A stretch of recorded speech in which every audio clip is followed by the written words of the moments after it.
dear students. Today we are going to solve out the examples of chapter number 5. So example number 5.1. So हमारा questions क्या है? An astronaut accidentally gets separated out of his small spaceship accelerating in interstellar space at a constant rate of 100 meter per second square. So what is the acceleration of the astronaut at the instant after he is outside the spaceship, and assuming that there are no nearby stars to exert gravitational force on him. Okay, so ये हमारा question है. चलो, so इधर किसकी बात की है? एक एस्ट्रोनॉट से. ओके, एस्ट्रोनॉट जो है वो स्पेसशिप से बाहर निकल रहा है तब उसका एक्सेलरेशन क्या है, that we have to find out. That means हमारा क्वेश्चन क्या है? Example number 5.1. So we need to find out the acceleration, that means A. But कब? जब हमारा एस्ट्रोनॉट स्पेसशिप के बाहर निकल रहा है तब. So as well as they already given me to the example that जो स्टार्स है, ओके, उसके जो नजदीक में जो स्टार है वो नहीं है. ठीक है, so that statement we have to keep in mind कि उसके नियर बाय में कोई भी स्टार नहीं है, एज वेल एज वहां पे तो क्या ग्रेविटेशनल फोर्स भी नहीं लगेगा. So because of that reason net force क्या हो जाएगा हमारा? Net force we can say as F क्या हो जाएगा? 0 न्यूटन. क्यों 0 न्यूटन हो रहा है? बिकॉज वहां पे कोई ग्रेविटेशनल फोर्स नहीं लग रहा है.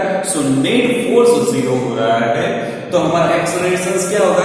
Acceleration which is also 0 metre पर second square. So according to Newton's first law of the motion हमें पता ही है कि जब कोई फोर्स ही नहीं लग रहा है तो अब एक्सेलरेशन भी क्या हो जाएगा? 0 मीटर पर second square. Okay, so this is our first example.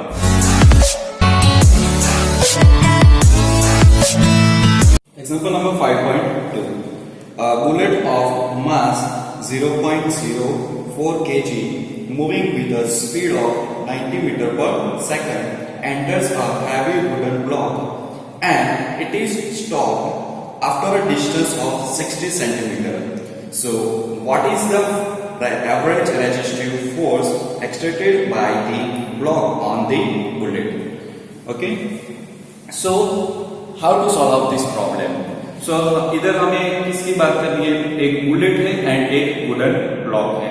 But before that we have to write the given data. Given data में क्या क्या दिया हुआ है? Mass of the bullet. Mass of the bullet we can say as mv is equal to 0.04 kg. ठीक है, चलो, सो ये हमें एक बुलेट ड्रॉ कर लेते हैं. सपोज ये मेरी एक बुलेट हो गई है, उसका मास हमें दिया हुआ है 0.04 kg. ठीक है, एज वेल एज उसकी स्पीड दिया हुआ है. कितना दिया हुआ है? That means u is equal to कितना दिया हुआ है? 90 मीटर पर सेकंड दिया हुआ है. ठीक है, सो ये बुलेट है, मूव कर रही है, उसकी स्पीड 90 मीटर पर सेकंड है. अभी ये एक मेरा वुडन ब्लॉक है. वुडन ब्लॉक में ये बुलेट एंटर होगी तो वो ट्रैवल करके कितना, सपोज इधर से इधर ट्रैवल करेगी तो वो कितना ट्रैवल करेगी? 60 सेंटीमीटर में दिया हुआ गिवन डेटा में. ठीक है, एंड यहाँ पे सपोज हम एज्यूमिंग कर लेते हैं कि ये वुडन ब्लॉक में यहाँ पे आके हमारी जो बुलेट है वो स्टॉप हो जाएगी, तो उसकी फाइनल स्पीड कितनी हो जाएगी? फाइनल स्पीड भी इक्वल टू स्टॉप हो जाती है तब उसकी स्पीड कितनी होगी? 0 मीटर पर सेकंड. सो वी कैन से 0 मीटर पर सेकंड. ठीक है, चलो, सो ये हमारा 60 सेंटीमीटर है, उसको हमें कन्वर्ट करना रहेगा किसमें?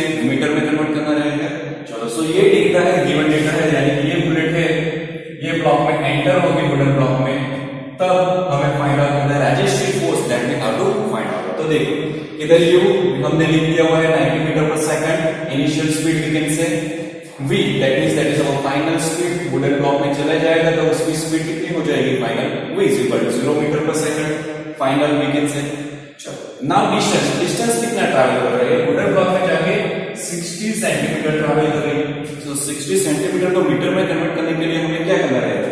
सो 60 डिवाइड बाय 100, तो क्या आ जाएगा? 0 0 cancel out, 0.6 metre. Okay, so ये हमारा डिस्टेंस जो ट्रैवल है उसको हमने कन्वर्ट किया सेंटीमीटर टू मीटर में कन्वर्ट कर दिया हमारे। चलो, what we have to find out? We have to find out resistive force by the block on the bullet. Okay, that means we have to find out the F। Okay, F, that means what? F is equal to, according to our Newton's second law of motion, F is equal to ma। Okay, bullet की बात करते हैं इधर, so m of the क्या हो जाएगा? mass of the bullet, that we already have। mass of the bullet क्या है? 0.04 kg। चलो, so what is remaining? A that means what? Accelerations हम कहीं से भी आइडेंटिफाई कर ले according to the given data, then we got this capital F। ठीक है, so ऐसा कौन सा इक्वेशन है उसमें फाइनल स्पीड आती है, इनिशियल स्पीड आती है, उसमें एक्सेलरेशन आता है। सो कौन सा इक्वेशन है हमारा? So as we already know, v square minus u square is equal to 2as। ठीक है, आपने सपोज इधर s की जगह पे x लिखा होगा, स्मॉल d लिखा होगा, that will be also okay. इधर मैंने एज्यूमिंग कर लिया हुआ है, डिस्टेंस ट्रैवल को मैंने स्मॉल s एज्यूमिंग कर लिया हुआ है। चलो, सो हमें क्या फाइंड आउट करना है? We have to find out the value of the accelerations. तो हमें क्या करना रहेगा? इक्वेशंस पहले बना लो एक्सेलरेशंस का। सो v square minus u square, चलो 2 एंड x इधर आ जाएगा, a जो है उसकी जगह पे ऐसा इस रहेगा। So what is equation of a की value? That means a is equal to v square, that means v की वैल्यू क्या है हमारी? 0 का square minus u square, that means what? 90 का स्क्वायर। तो इधर हो जाएगा 90 का whole square whole divided by s that means distance कितना है हमारा? 0.6। ठीक है, so that we have to put out, and according to that we have to do the calculations. इधर क्या हो जाएगा? 0 का स्क्वायर तो 0 ही रहता है, 90 का स्क्वायर दैट मींस 8.00। इधर क्या हो जाएगा? 2 मल्टीप्लिकेशन ऑफ 0.6 कर लो। ओके, कैलकुलेटर में आपको कैलकुलेट करना है, and we got this answer a is equal to -6750, and as well as unit of the accelerations का यूनिट क्या रहता है? मीटर पर सेकंड स्क्वायर। सो ये हमें यूनिट भी लिखना है।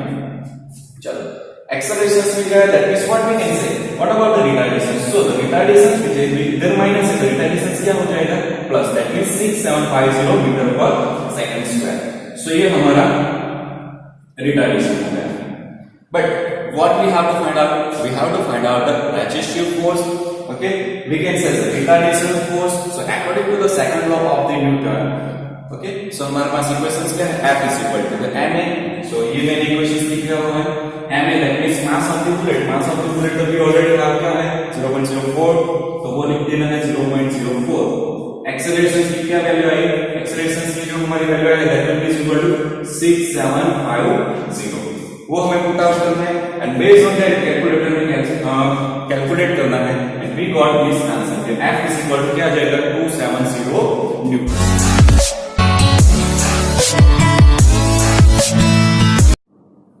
Example number 5.3. The motion of a particle of mass small m is described by y is equal to ut plus half gt square. So find the force acting on the particle. So यहाँ पे given data क्या है? Given data क्या है? y is equal to ut plus half gt square। उसका use करके हमें क्या डिफाइन करना है? We have to find out the force. Okay, so we have to find out the force acting on the particle. चलो, so given data का use करके हमें फोर्स फाइंड आउट करना है, बट उससे पहले हमारा जो कॉन्सेप्ट है डिफरेंशिएशन का वो हमें याद रहना चाहिए। ओके, सो चलो वो कॉन्सेप्ट एक बार हम देख लेते हैं। डिफरेंशिएशन का कॉन्सेप्ट क्या है वो देख लेते हैं। So suppose x raise to n है कोई, उसका मुझे डिफरेंशिएशन करना है विद रिस्पेक्ट टू x। इधर क्या लिखा हुआ है? x, that means differentiation of this one with respect to x। तो उसका मीनिंग क्या हो जाएगा? ये जो है n वो आगे आ जाएगा, that means n x raise to n minus. Okay, so x raise to n का बेसिक फार्मूला क्या हो जाएगी? ये जो कैप है वो आगे आ जाती है और जो पावर है उसमें कम हो जाता है। ओके, चलो फॉर एन एग्जांपल हमें x x स्क्वायर का डिफरेंशिएशन करना है with respect to x। So with respect to differentiation किसका करना है, x स्क्वायर का विद रिस्पेक्ट टू वो x, दैट मींस d/dx। तो उसका आंसर क्या आ जाएगा, तो देखो ये क्या है, दैट मींस 2 उसकी जगह पे आ जाएगा x रेज़ टू 2 - 1। हमारा आंसर क्या आ जाएगा, x raise to 2 - 1, that means 1। तो ये हमारा x स्क्वायर का डिफरेंशिएशन हो गया। सपोज सिमिलरली डिफरेंशिएशन सपोज मुझे x क्यूब का लेना है।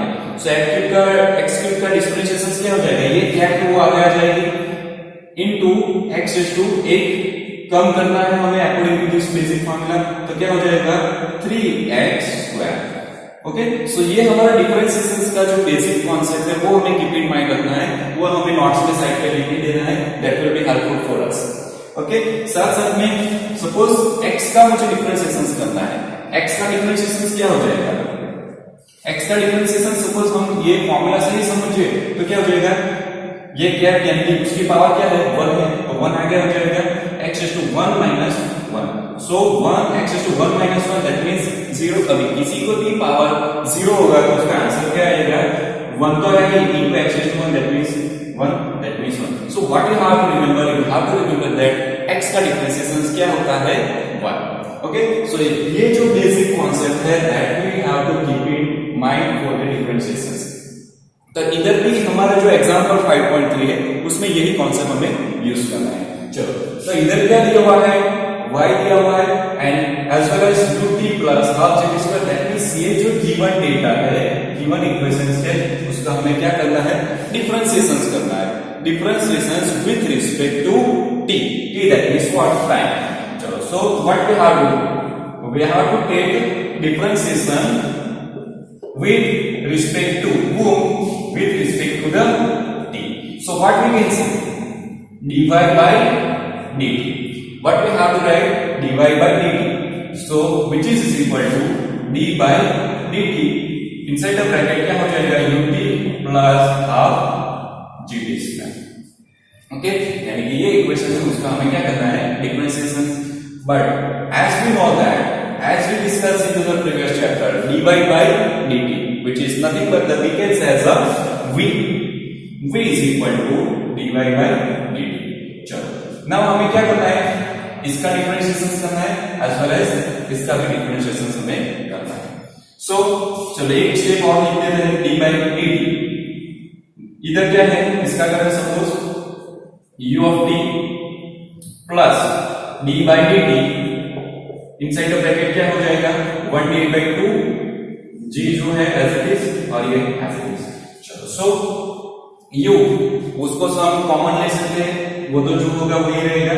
चलो, सो d by dt into t plus इधर जो कांस्टेंट है वो जो वैल्यू है दैट उसको साइड पे ले लो। सो 1/2 g बाहर निकल जाएगा, इसका डिफरेंशिएशन करना रहेगा d by dt, t square का डिफरेंशिएशन करना रहेगा। सो होगा क्या, इधर हमने क्या कॉन्सेप्ट समझा है, x का डिफरेंशिएशन करना है तो उसका आंसर 1 रहा है, तो इधर t का differentiation with respect to t करना था, आंसर क्या आ जाएगा 1, that means u into 1।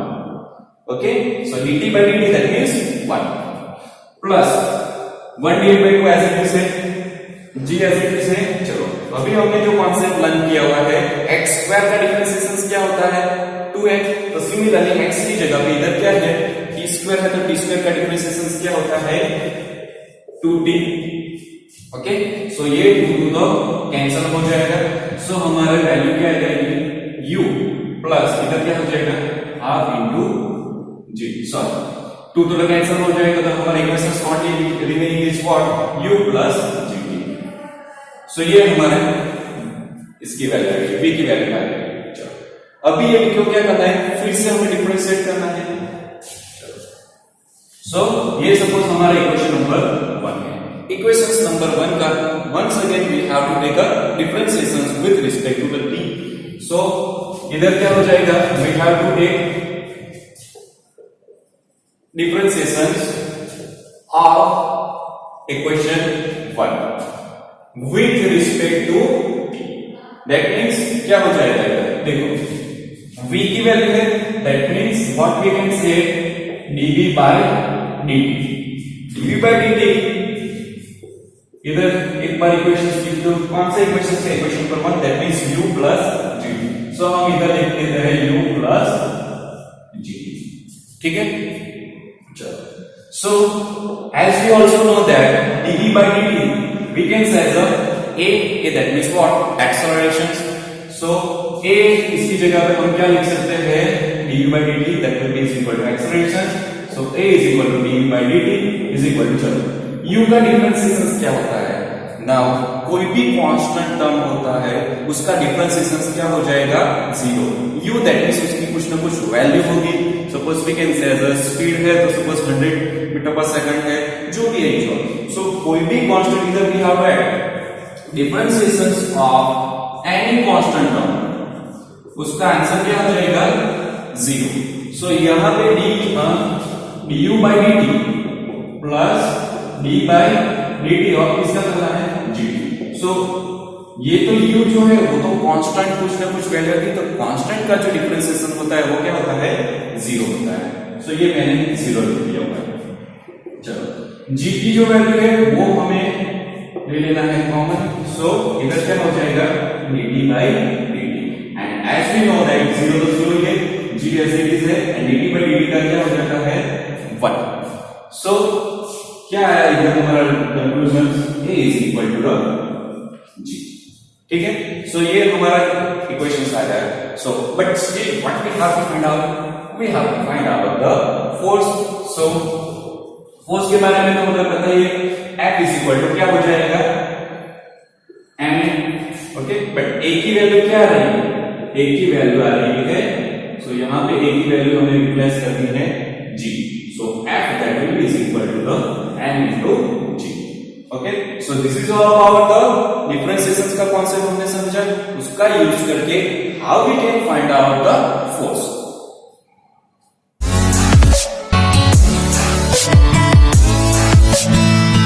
Example number 5.4. A batsman hits back a ball straight in the directions of the bowler without changing its initial speed of 12 meters per second. If the mass of ball is 0.15 kg, so determine the impulse imparted to the ball and assuming that linear motion of the ball. Okay, so यहाँ पे given data क्या है? Okay, so यहाँ पे given data क्या है?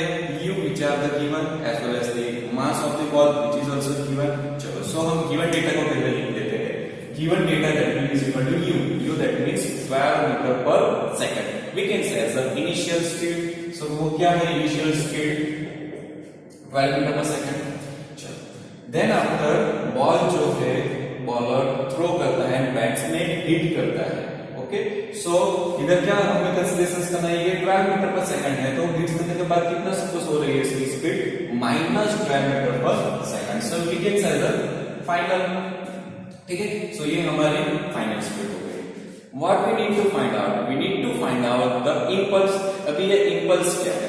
So as we already discuss into the theory, impulse that means what? बहुत छोटा सा टाइमिंग, एकदम स्मॉलर टाइमिंग में मैक्सिमम ज्यादा फोर्स करता है। So which is considered as a impulsive force. Okay, that we have to find out. So we already derived one equation also. So impulse that will be depends on what? Force multiplication of time. So force multiplication of time और we can say as a change in momentum. So force multiplication of time बोल सकते हैं, otherwise we can say as a change in momentum। change in momentum, momentum को हम क्या बोलते हैं? Small p बोलते हैं, ठीक है। so change in momentum that means delta p and as well as momentum which is depends on which value? momentum which is depends on the mass multiplication of velocity। so mass of the ball तो जितना है उतना ही रहेगा। Okay, delta v की value क्या हो जाएगी? delta v that means final value that means v minus u। Okay, m inside the bracket v minus u। चलो, सो मास हमें गिवन डेटा में दिया हुआ है 0.15 kg। सो ये मैंने 0.15 kg लिख दिया इधर। सो 0.15 मल्टीप्लिकेशन ऑफ v की वैल्यू क्या है हमारी? -12 मीटर पर सेकंड माइनस u की वैल्यू क्या है? 12, सो क्या हो जाएगा 0.5 -12 उसका क्या हो जाएगा -24, इसका मल्टीप्लिकेशन करो, मल्टीप्लिकेशन करने के बाद क्या आ जाएगा इसका आंसर -3.6 न्यूटन इंटू सेकंड। सो न्यूटन इंटू सेकंड इसका यूनिट कैसा आया? सो इधर हमने ऑलरेडी इक्वेशन लिखा हुआ है। फोर्स का यूनिट क्या रहता है न्यूटन, एंड टाइम का यूनिट क्या रहता है second. So that's how newton into second unit आता है। So impulsive force otherwise impulse का आंसर क्या आएगा -3.6 newton into second. Again over here what is negative sign indicate? Negative sign जो है यहाँ पे which is indicate that the directions of the ball to the batsman to the bowler. Okay, so this is our important example for the impulsive force, otherwise we can say as well impulse का theory उसके basis पे